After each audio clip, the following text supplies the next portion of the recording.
ඒ මල්ලිකෝ මල්ලිද මල්ලි ඉන්නවා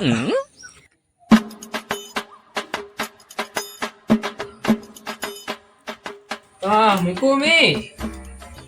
ඉබිය 3000 දිනේ බැනේ කිසුමනේ ගෙනා